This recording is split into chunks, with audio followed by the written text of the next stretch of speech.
Good morning, Flosstube. I am Michelle. This is my romantic tangle, and I've got some stitching to show you. I have done more stitching in the first few days of January than I did the entire month of December. Starting with my cheese. I have been working on this wheel of cheese, and then I finished part of the wheel of cheese, enough that I moved on, and now I'm working on grapes, and I probably should have got my needle out of the way. This is Riolis Stitch Still Life, and I've been working on it for a while, and I have this habit where I look at the chart and not the image of what I'm stitching. So especially with Riolis, where the colors on the chart don't necessarily represent the colors of the floss, I tend to forget the target that I am working towards. I'm just ridiculously happy about my wheel of cheese, and I couldn't tell you why. I've got a lot of reasons to start new projects, and I've got a lot of new projects I want to start, and I have been in such a slump lately that I've kind of given myself permission to pretend that January is May. So I'm just going to start what I want to start. I'm going to start the things that go with stitch-alongs, and then I'm going to start the things that I just feel like stitching. I've been feeling a tiny bit more optimistic, but I'm too superstitious to say that I'm feeling optimistic. And I was kind of playing with that as a title for the video day before yesterday, and then, yeah, things aren't optimistic right now.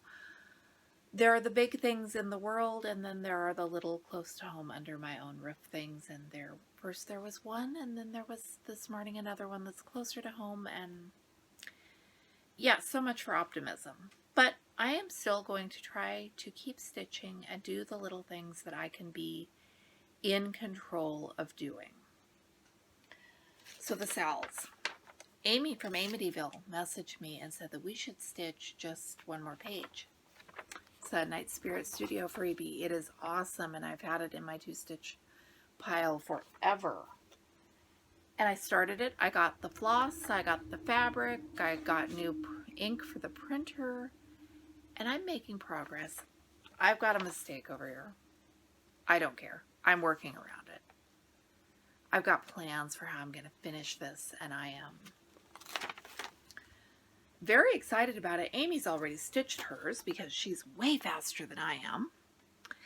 And then somebody, Bumblesby, I should have taken better notes, said that they were stitching a project by Galliana Cross Stitch Designs, who I had not heard of. So I went and looked at the Etsy shop, and I fell in love with the bookcase. I have been wanting to do a big one-color project. There is the bookcase, there is a sewing shelf, there is a kitchen cabinet. There are so many patterns in that Etsy shop I love, but I want to do the bookcase.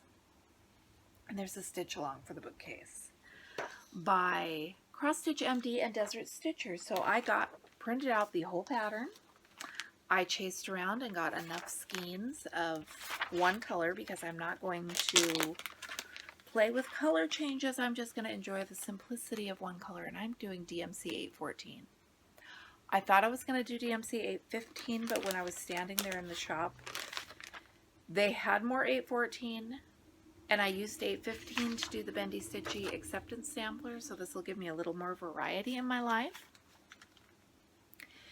It's the New Year Bookcase SAL by Cross Stitch MD and Desert Stitcher, and I am, I was tempted to buy the pattern, and then I bought it gave me an excuse to buy the pattern. One thing I'm trying to do this year is keep better track of things. So I have these super cute little journals that I got at Target during the school supply sales. They weren't on sale. And I'm just really liking them. I am keeping a running list now of the things that, as I am watching videos, the SALs, and who is doing the SAL, because I'm scattered lately, and I actually, after scrambling around trying to find out who was behind the bookcase SAL, and I picked this up to look up something else to give credit where credit was due, and I had written down the name of the SAL and the hashtag and who was doing the SAL, and I am hoping that if I keep this up and I'm a little more diligent and careful, I might spend a little less time chasing around for information that I shouldn't have lost in the first place. And then Riolis is doing a sale. The sign-up started yesterday. It is on Instagram. I'm going to put a link to it in the description below because there's some procedures for how to join. They are giving away a kit to all of the participants, and the kit they are giving away was on my wish list, so I desperately hope I can keep up and meet the qualifications.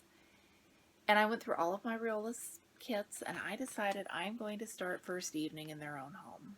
It's one of the ones I got for Christmas.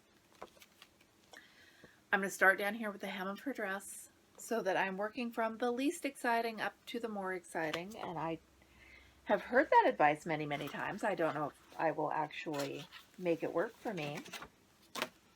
It's going to be big, but that's not that big. I can do that. And there's honestly, if you look at it, there's a fair amount of negative space in here. It's full coverage except where it's not. So I'm going to start gridding fabric today. We post our first pictures of our progress on Wednesday, and I would really like to have something more than a few grid lines to show. A little bit apprehensive. This one uses the Anchor stranded cotton. There's a lot of gray and white and cream, and the past year or two I have not had the best track record with gray and white and cream. But I love the image, so I am hoping I can make it work. And at the Dollar Tree, I should have bought more of these. They have these little wire baskets, which when I am stitching on the couch, my floss cards and pattern pages and stuff tend to slide off, especially since the cat has now decided that she needs to stitch with me. The cat doesn't like me, and I don't like this particular cat. She's a barn cat who insinuated her way into the house about 15 years ago, and she's now headed towards my tripod. She's the one who occasionally gets up in the window and forgets how to get out while I'm doing a video, so I'm thinking these baskets might alleviate crises like last night when I needed purple from one of the Riolis cards, and that card was gone.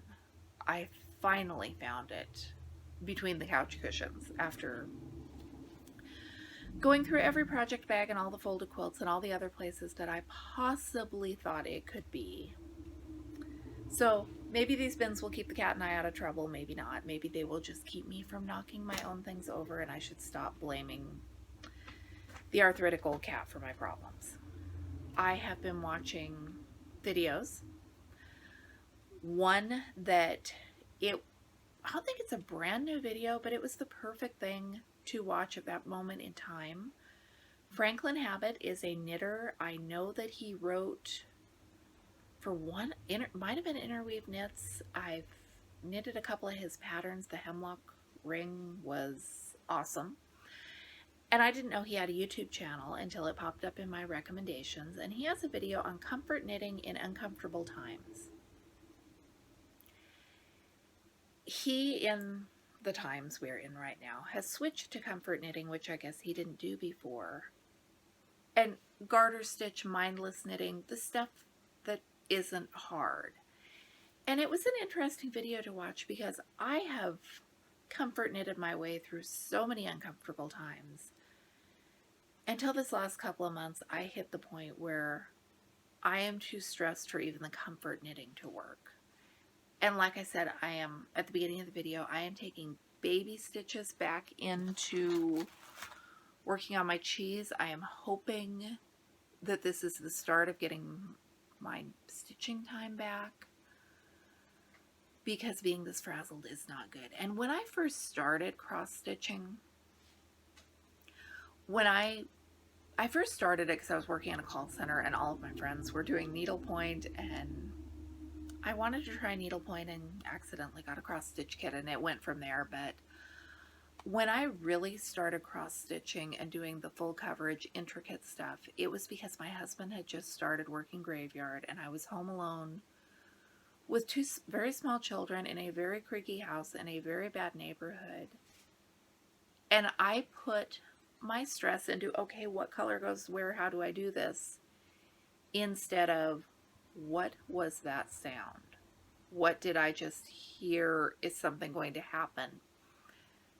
And the sounds were creaky old house outside.